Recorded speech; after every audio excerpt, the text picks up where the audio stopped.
to my YouTube channel. This is Evie coming to you today with a video on how to start your business.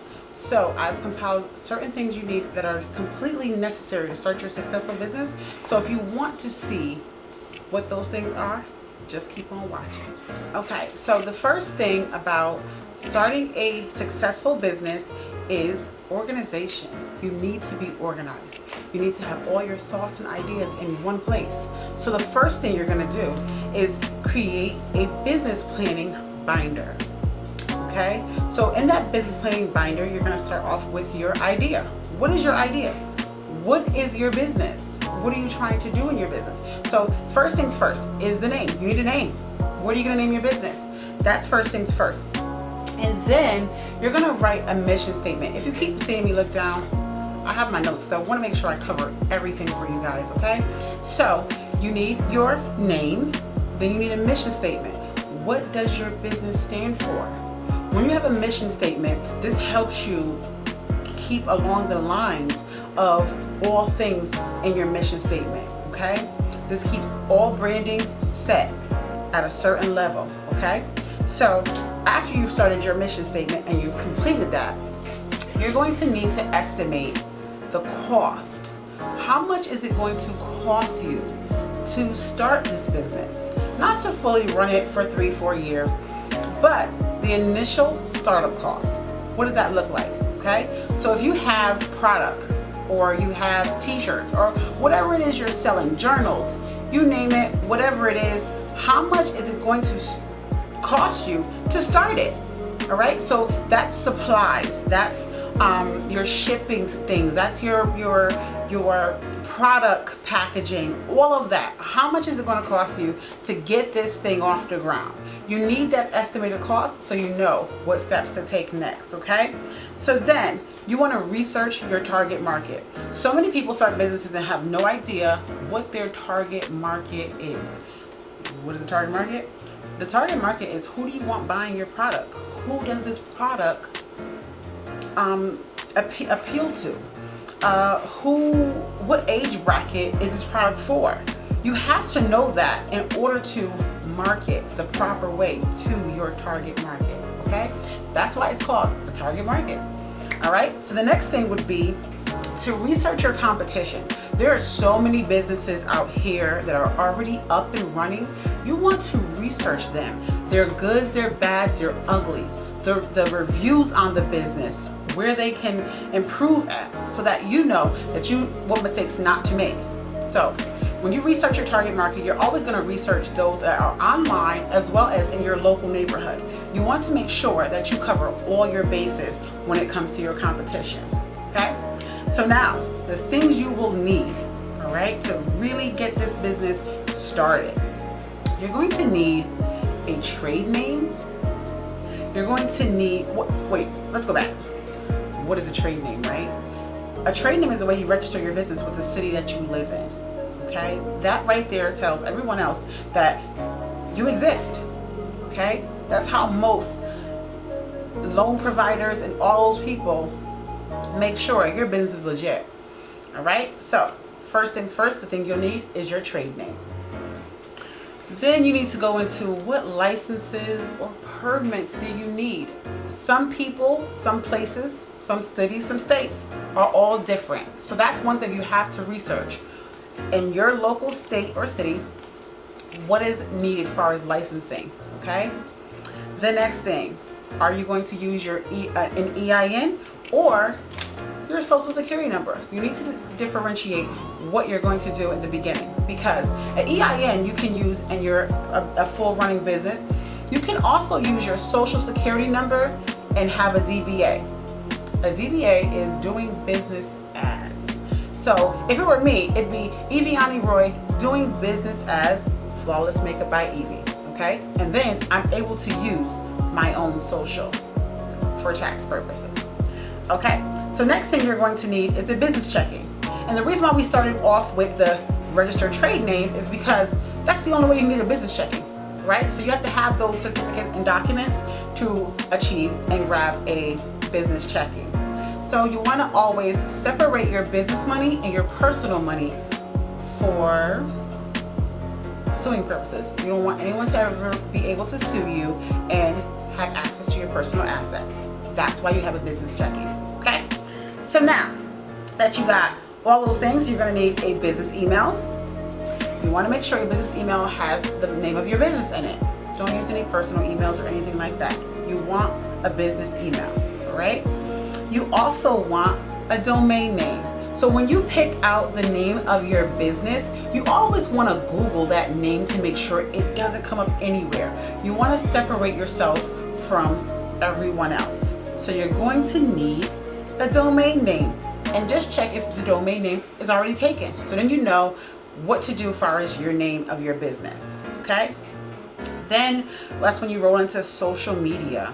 Social media is one of the top ways to promote a business.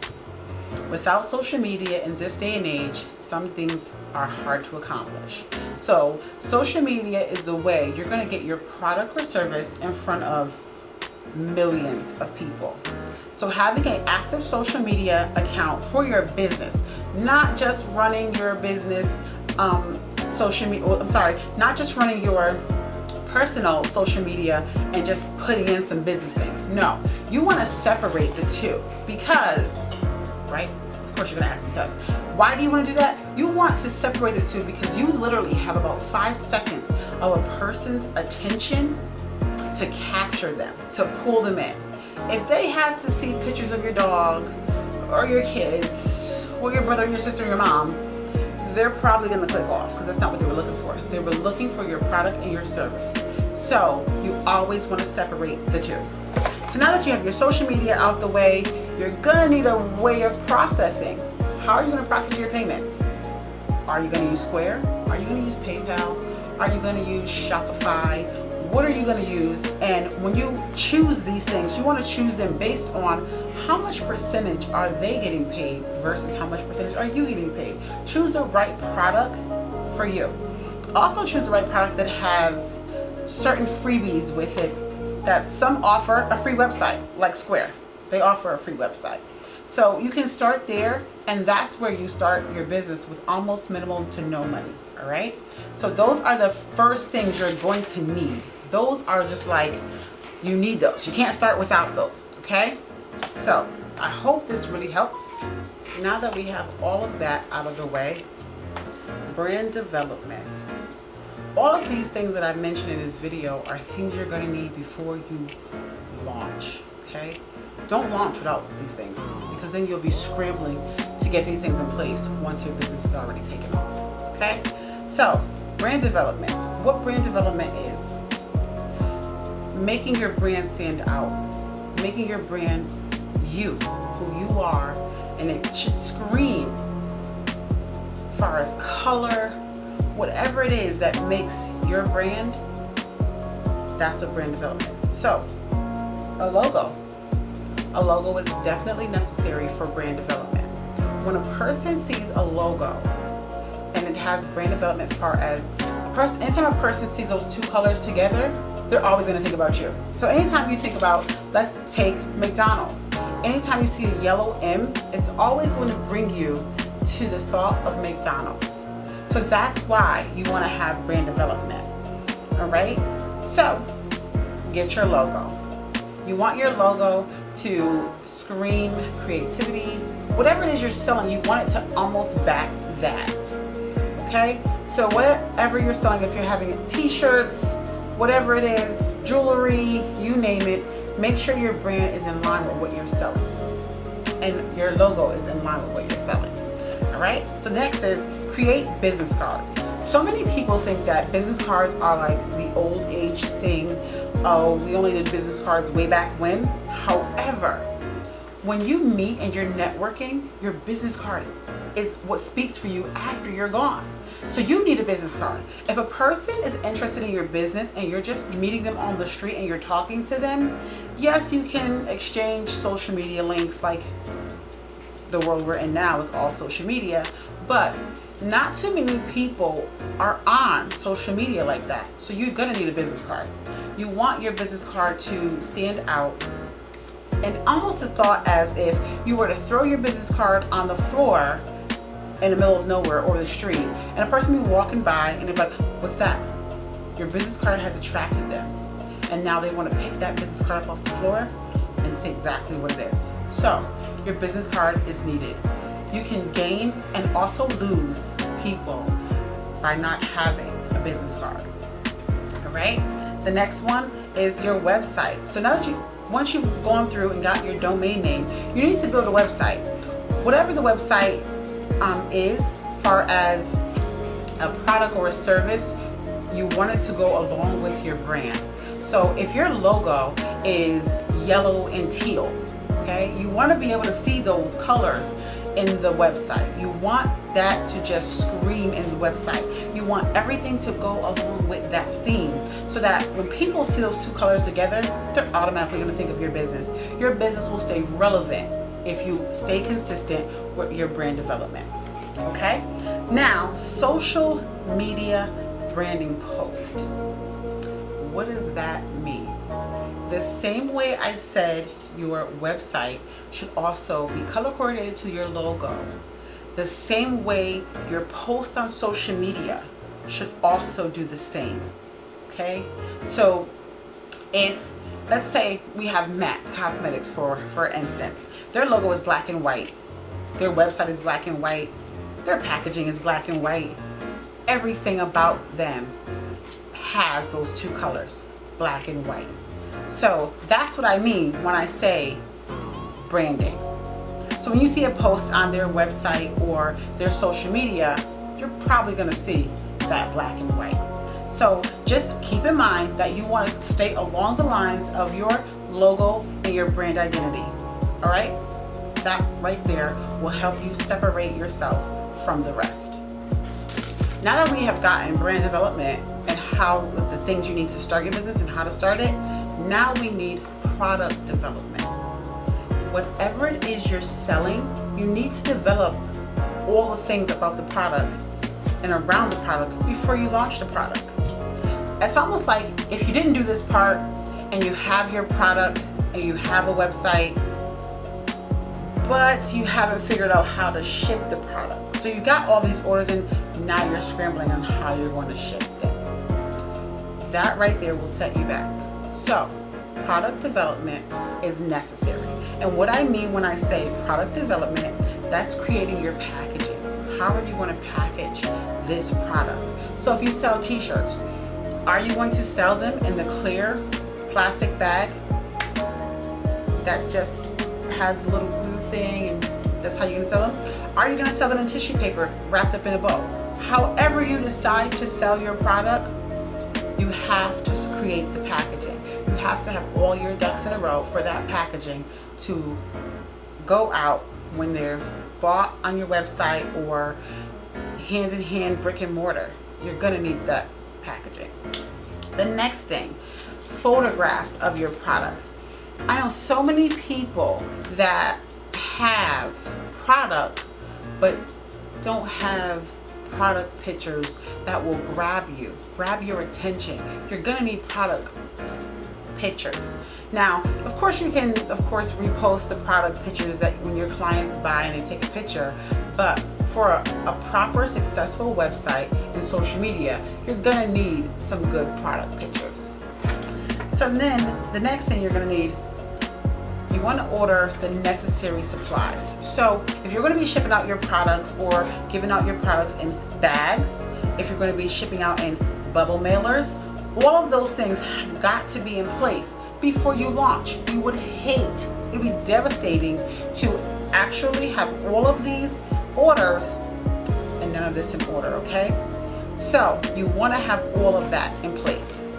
The next thing, which is the biggest thing of all, this is how you're going to make your money and how you're going to see your profit. You need to determine your pricing, your profit margin. What does that look like? What does that mean? Now, in business, you want to price your product or service with the factors of how much it costs to actually put this product together. And when I say that, I mean the product itself, the packaging to ship it, as well as the time it took you to organize it. You want to get paid for all of that. So if it's a service, of course you want to get your hourly rate, how much you want to charge for your service. If it's a product, you want to make sure that the amount you bought it at is at least times 3 to see your profit margin. What does that mean, Evie? What that means is if you bought a t-shirt for $1.50, just a t-shirt itself, you want to times that by 3. So now we're looking at $4.50.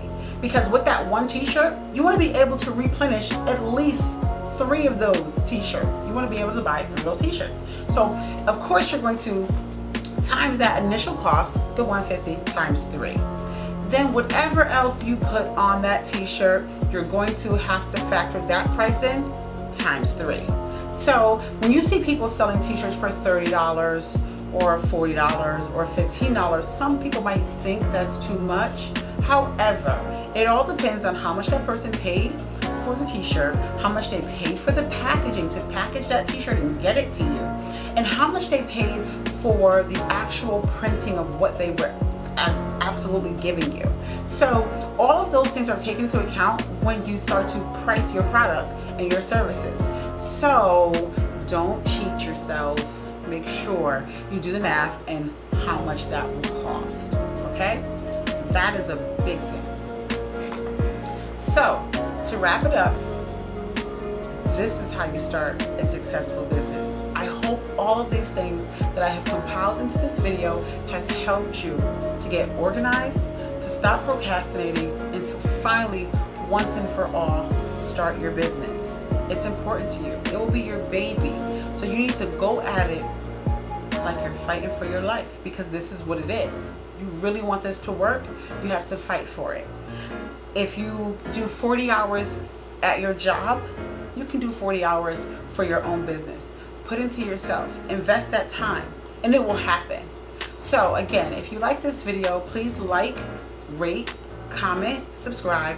Comment below on some more tips or tricks that you want me to explain as far as owning a business, and I will make sure I get that out, okay?